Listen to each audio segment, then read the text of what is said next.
Bi gauza azpimarratu nahiko nituzke. Alde batetik, elkarrekin eraikitzeko aukera ematen die, eta egia da, disiplina barruan ibiltzen garenean, aukera eukitzen dugula elkarrekin eraikitzeko, baina disiplina artekoak beren beregi eskatzen digu elkarlanean eraikitzea, eta nik uste dut hori ikaslek asko baloratzen dutela.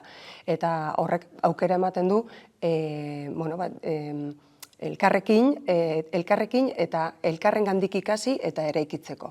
Eta gero beste alde batetik, ikaslek askotan eukitzen dutela inpresioa arlo batzuetan, hau zertarako egiten dugu eta hau besteat, eta egia da, disiplina artekoekin konturatzen direla, transferigarriak direla, disiplina batean ikasten dena bestean aplikatzeko eta sortzen duguna ekartzeko, eta oraingoan adibidez gurean, fiki, bio eta euskerarekin, euskera disiplina arteko honetan, benetan iritzi bat sortzeko ematen du euskeratik bakarrik eraikitzen dela, iritzia ezagutzetan oinarritu behar da, eta hor iritzi zientifiko bat egin dute, ikerketa zientifiko bat egin dute, gero iritzia sortzeko, ez? Iritzi bat, ondo argudiatutako iritzi bat emateko. Orduan, benetan konturatzen direla, disiplinetan ikasten duguna, ez?